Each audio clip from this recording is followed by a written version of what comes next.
আসসালামু আলাইকুম ওয়া রাহমাতুল্লাহি ওয়া বারাকাতুহু। আলহামদুলিল্লাহ। সম্মানিত ভাই বোন, আমরা কোরআন শিখছি, কোরআনের আয়াত থেকে তিলাওয়াত করছি।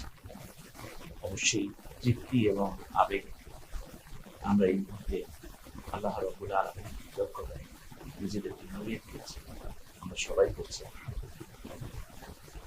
আসুন আমরা আজকে মৌলিকভাবে দুটো জিনিস শিখতে চাই। আসুন প্রথমে কোরআন তিলাওয়াতটা করি।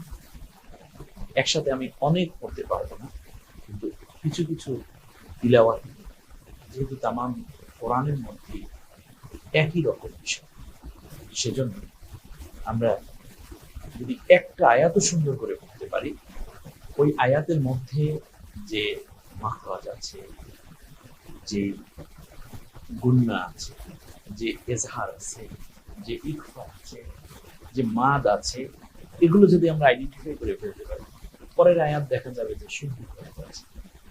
এমনি করে করে করে করে সর্বোচ্চ একটা রুকু যদি কেউ সুন্দর করে তিলাওয়াত করতে পারে, আমার বিশ্বাস গোটা কোরআন সে সুন্দর করে তিলাওয়াত করতে পারে।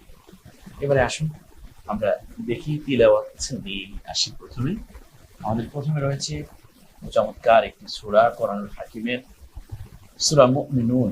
আমরা এখান থেকে তিলাওয়াত করতে চাই। আল কোরআনুল হাকিম, যেটা আমি পাবলিশ করেছি, আপনারা দেখেছেন ইতিমধ্যে। এটা 343 নম্বর পৃষ্ঠায় গিয়ে আপনি সূরাটা পাবেন। আর সূরা নাম্বার হচ্ছে 23, আয়াত 1 থেকে 10। এতগুলো তো একসাথে পড়া যাবে কিনা জানি না, কমপক্ষে আমরা চেষ্টা করি। أعوذ بالله من الشيطان الرجيم بسم الله الرحمن الرحيم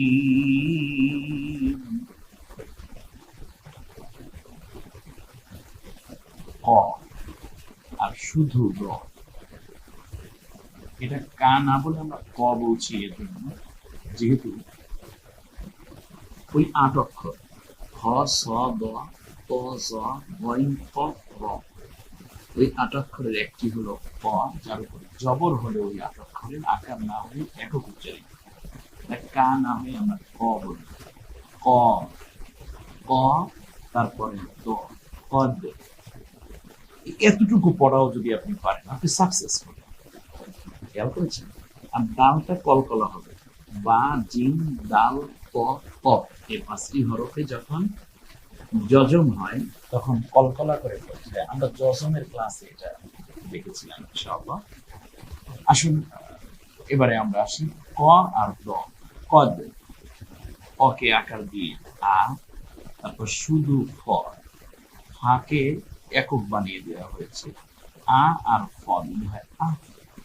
লকে আকার, হকে আকার, আফ লা হা, কদ আফ লাহা, কদ আফ লাহা। হার পরে আলিফ আছে, কিন্তু এটা হায়ের সাথে আলিফ না, আলিফ একটা আছে, সেটা হচ্ছে এই আলিফ আর লাম মিলে একটা বিষয় হলো, কিন্তু হার পরে আলিফে কিছু নাই, আমারও কোনো চিন্তা নেই। আমি চলে আসলাম লয়ের কাছে, হলো হা আর এ হলো ল, মিলে হবে হাল। আফ লা হাল, মুকো মুকো, মকে রস্যুকার হামজা, মু মি, মু মি।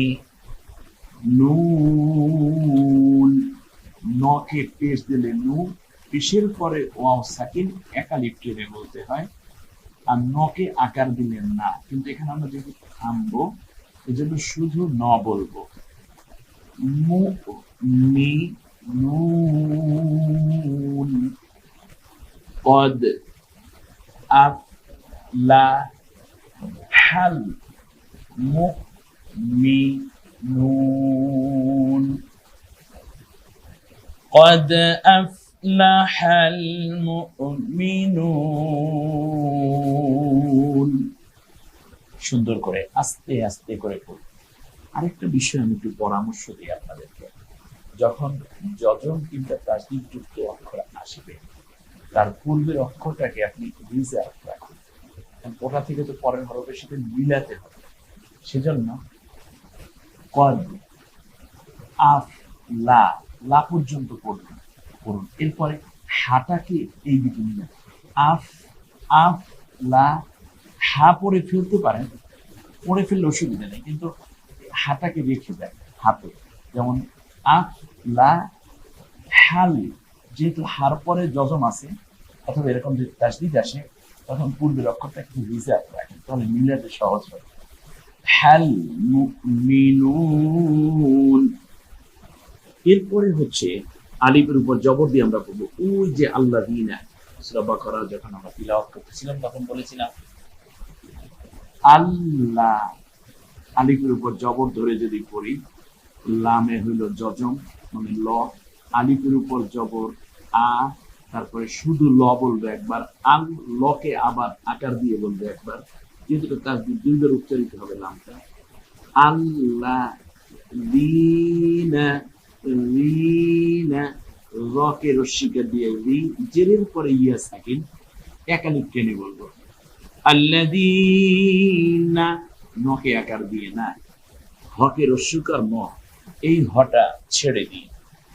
হুম, আল্লাযীনা হুম ফি, ওহ চমৎকার একটা জায়গা, সেটা হচ্ছে জেরের পরে ইয়া সাকিন, জের এরপরে ইয়া, ইয়াটা আবার যজমলা, সাকিন মানে হচ্ছে যজমলা অক্ষর। ফি একালিফ টেনে বলবো। স, লা, লামে একালিফ টানছি কেন? তার কারণ হচ্ছে জবরের পরে খালি আলিফ দিয়ে গেছে। সলাতিহিম, সলাতিহিম, আল্লাযীনা হুম ফি সলাতিহিম,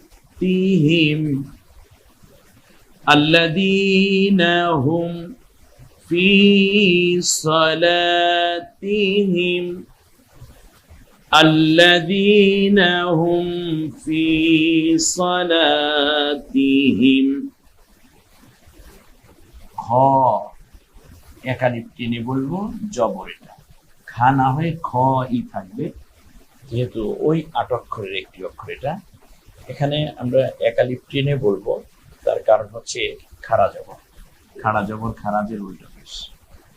শি, শকের রস্মিকার শি, ও আইনকে আমরা গলার মাঝখানে নিয়ে বলবো এবং এটা পেশের পরে ওয়াও সাকিন একালিফ টেনে বলবো, আর নুনটা সাকিন করে দিব, যজম করে দিব, এর জন্য যেহেতু আমার জায়গা। খাশিউন, আল্লাযীনা হুম ফি সলাতিহিম খাশিউন। ওয়াল্লা, ওয়াল্লা, লামটা দুইবার উচ্চারণ হয়ে গেল, লটা না। ওয়াল্লাযীনা, ওয়াল্লাযীনা, জেরের পরে ইয়া সাকিন একালিফ টেনে বলি এখানে। হুম, আনি, নীল লাগবি, এই আলিফে এই লামে কিছু নাই, আমারও কোনো চিন্তা নাই। আ, অকে আকার দিয়ে আ, নকে রস্মিকার দিয়ে নি, আ নি, নীর পরে একবার লয়ের কাছে চলে যান, যেহেতু দুইটা লাম এখানে উচ্চারিত হবে, এই আলিফে এই লামে কিছু নাই, এই জন্য আমারও কোনো চিন্তা নেই, কিন্তু পরের লামের তাসদিদ আসে, এই জন্য নীর সাথে মিলিয়ে একবার ল বলেন, নীল, আর লয়ের উপরে আবার জবর আছে একবার, সেটা বলেন লা, নীল লা, আনিল্লা, তারপর গ, আনিল্লা গো উই, আনিল্লা গো উই। মুহ, মকে রস্মিকার আইনকে গলায় চাপ দিয়ে যজম করে দেন, মুহ রি গুন, আনিল্লা গো উই মুরিদুন, والذين هم عن اللغو معرضون। والله দেখুন এই আল্লাযীনা, আল্লাযীনা ওয়াল্লাযীনা কোরআনে বহুবার এসেছে। একবার যদি পড়ে নিতে পারেন বুঝিয়ে, তাহলে বাকি সবগুলোই পড়া হয়ে গেল।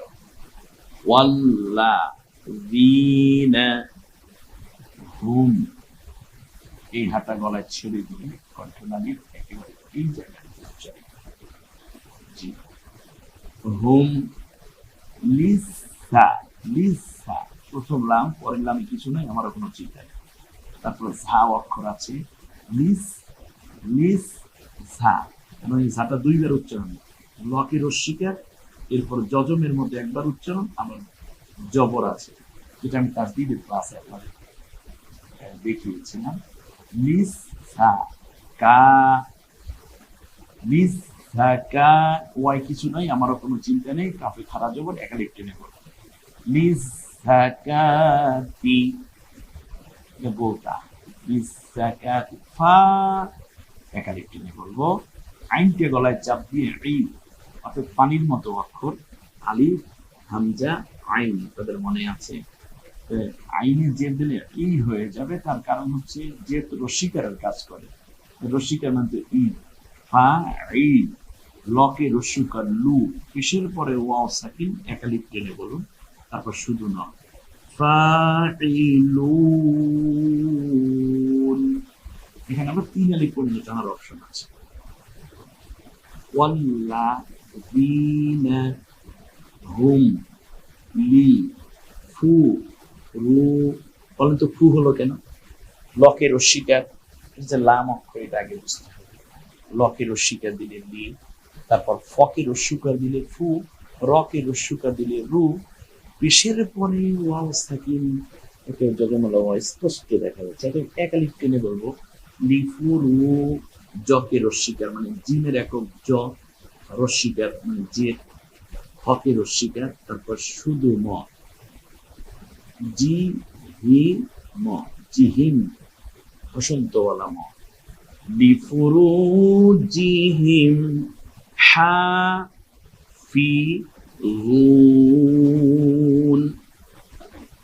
والذين هم لفروجهم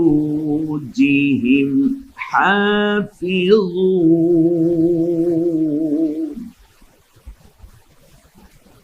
ইল্লা, ইল্লা অকে রস্বীকার ই, তারপর শুধু ল, ইল আবার লকে আকার লা, ইল্লা দুইবার লামটা উচ্চারণ হয়, ইল্লা, ইল্লা একালিপ আবার টানবো, কারণ জবরের পরে খালি আলিফ আমরা পেয়ে গেছি।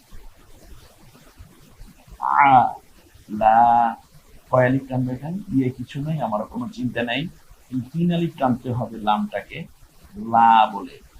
আলা, আজ, ওয়া জি হিম, আও, মা ওকে একালিপ টানবো, জবরের পরে খালি আলিফ, মা লা কা, তারপরে শুধু তো কাত, হয় আকার আর তো কাত।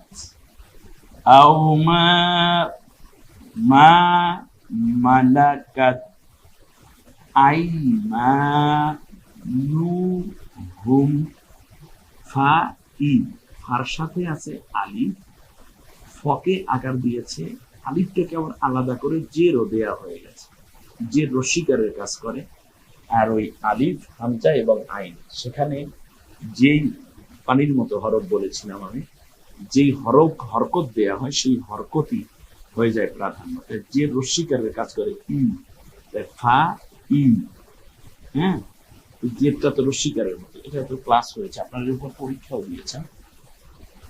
ফা ইন্না, ফা ইন্না, ফা ই, ই থেকে আমরা নুনের দিকে যাব, ইন নকে আবার আকার না, ফা ইন্না হুম, গয়রু, গকে আকার রস্বই রয় রস্য, গয়রু, মকে আকার লয় রস্যকার, লু লামের একক ল, তাতে পেশ মানে রস্যকার, মকে আকার দিয়ে মা, লকে রস্যকার দিয়ে লু, মা লু, পেশের পরে ওয়াও সাকিন, আমরা এখানে একালিপ টেনে বলবো। আগে আগেও বলেছি। মালু মকে রস্বীকার মি জেরের পরে ইয়া সাকিব, আমরা এখানে এক আলিফ টেনে বলতে পারবো মি, তারপর নকে আকার দিলে না। যদি আমরা এখানে থামি, অক্ফের হালতে যে মান আপনাদেরকে আমি দেখিয়েছি, তাহলে এটা একক উচ্চারিত হয়ে যাবে, ন হবে যজমের মতো।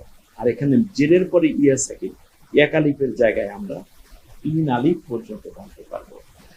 মালুমিন, আমরা একবার দেখে নিই।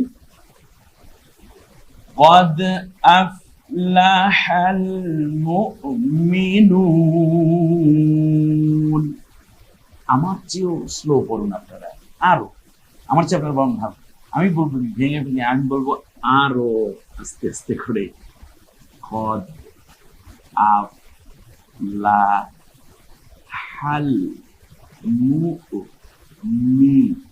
المؤمنون الذين هم في صلاتهم خاشعون والذين هم عن اللغو معرضون والذين هم للزكاة فاعلون والذين هم لفروجهم حافظون إلا على أزواجهم أو ما ملكت أيمانهم فإنهم غير ملومين।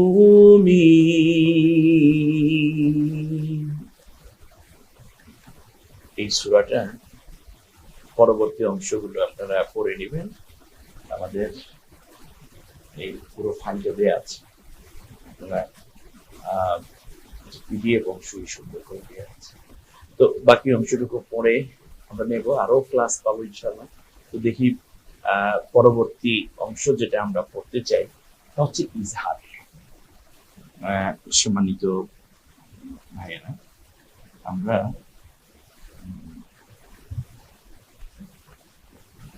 একটু আরেকটি পড়া আমরা পড়ে নিই, সেটা হচ্ছে ইজহারের হরফগুলো। ইজহার হচ্ছে স্পষ্ট করে পড়া, যেমন আমরা ইকফা পড়েছি, ইকফার পড়েছি, ইজহার পড়িনি, আমরা একটু ইজহারটা বলি। ইজহারের হরফ হলো মোট 6টা, অর্থাৎ কণ্ঠনালী থেকে যে হরফগুলো উচ্চারিত হয় ওই হরফগুলোই মূলত ইজহারের হরফ হিসেবে চিহ্নিত করা হয়েছে। এই কণ্ঠনালীকে 3 ভাগে ভাগ করা হয়েছে। এখান থেকে হামজা, এই হা, এখান থেকে আইন, এরপরে এই হাটা, এখান থেকে ওয়াইন, এখান থেকে খ। হামজা, হা, আইন, হা, গইন, খ। নুন সাকিন মানে যজমলা নুন, যেমন যদি বলি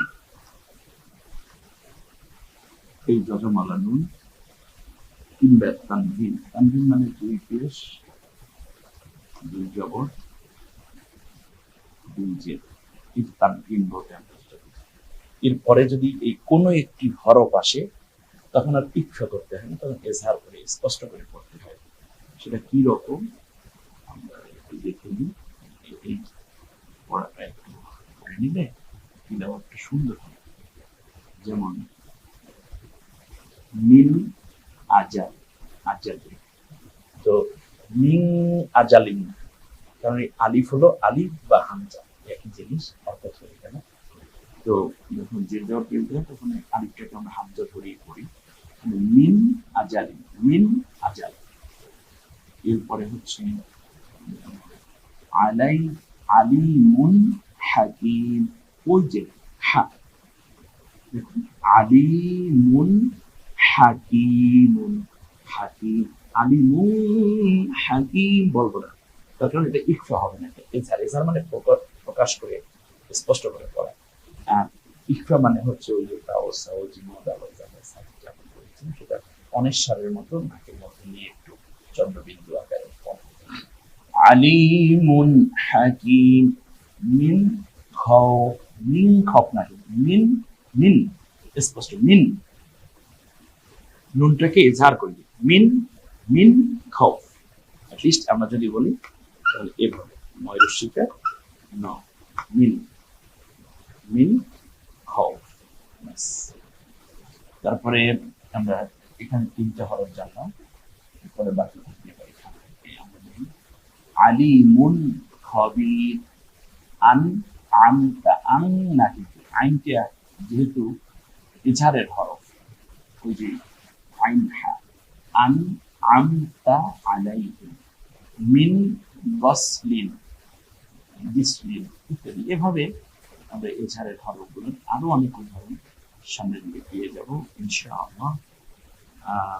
তো আসুন আমরা আজকে এটা পড়াটুকু পড়লাম, এটার একটা সারাংশ হচ্ছে আল্লাহ রাব্বুল আলামিন সূরা মুমিনুনের মধ্যে এই সূরাতে মূলত মুমিন বান্দা 8টা গুণের কথা বলেছেন, যে গুণগুলো যদি যাবে, 7টা গুণের কথা বলেছেন। এই 7টা গুণ যার ভেতরে থাকবে সে জান্নাতুল ফেরদাউসে যাবে। তার মধ্যে একটি হচ্ছে, দেখুন, ওই মোমেনরা সফল হলো যারা নামাজের মধ্যে বীতশ্রদ্ধ, বিনয়ী এবং আল্লাহ তাআলার প্রতি আনুগত্যের নিদর্শন পেশ করবে। আল্লাহর প্রতি রুজু হয়ে ভীত সন্ত্রস্ত চিত্তে যারা নামাজ পড়বে। এরপরে হচ্ছে যারা বেহুদা কথা, বিনা অপ্রয়োজনীয় কথা, মিথ্যে কথা, গালিগালাজ, বিপদ চগলখড়ি থেকে যাদের মুখকে যারা হেফাজতে রাখবে। এরপরে হচ্ছে যারা জাকাত দানে তৎপর থাকবে, নিজের সম্পদের হিসাব করে মালিকের হিসাব করে তারা জাকাত আদায় করে দেবে। যারা তাদের সতীত্বকে হেফাজত করবে, লজ্জাস্থানকে হেফাজত করবে, অর্থাৎ জেনা, ব্যভিচার ইত্যাদি এগুলো করবে না। এরপরে সেটা কেবল তাদের স্ত্রীদের ক্ষেত্রে সেটা ভিন্নতা পাবে, অর্থাৎ স্বামী স্ত্রীর মধ্যে কেবল বিশেষ অঙ্গ প্রত্যঙ্গগুলো ব্যবহৃত হবে। এরপরে হচ্ছে ওয়াল্লাযীনা হুম লিআমানাতিহিম, যারা আমানতকে রক্ষা করবে এবং ওয়াদাগুলোকে পালন করবে, ওয়াদার সময় পালন করবে, এবং যারা তাদের নামাজের ব্যাপারে যত্নবান থাকবে। আল্লাহ বলছেন উলাইকা হুমুল ওয়ারিসুন, তারা হচ্ছে উত্তরাধিকার। আল্লাযীনা ইয়ারিসুনাল ফিরদাউস, জান্নাতুল ফিরদাউসের ওয়ারিস তারা, হুম ফিহা খালিদুন, এবং তারা সেখানে অনন্তকাল থাকবে। আমরা এখানে সূরা মুমিনুনের, যেটা কোরআন 23 নম্বর সূরা, আমরা এই আয়াতে ইচ্ছে করলে নিজেরাও দেখে নিতে পারি। আমি যে কোরআনকে অনুবাদ করেছি এখানে একটু সবিস্তারে ব্যাখ্যা না হলেও সংক্ষিপ্ত তাফসীর সহই আছে। আপনারা কোরআন দেখে দেখে একদিকে কোরআন পড়বো, অপরদিকে কোরআনের অনুবাদ বুঝবো, আর তার আলোকে আমাদের নিজেদের আমলগুলোকে গঠন করে আমরা জান্নাতি মানুষ হিসেবে নিজেদেরকে ধন্য করার জন্য আপ্রাণ চেষ্টা করে যাব। আল্লাহ রাব্বুল আলামিন আমাদের সকলকে কোরআনের সাথে মুক্তির পথে থাকা তৌফিক দান করুন। আমিন। আসসালামু আলাইকুম ওয়া রাহমাতুল্লাহি ওয়া বারাকাতুহু।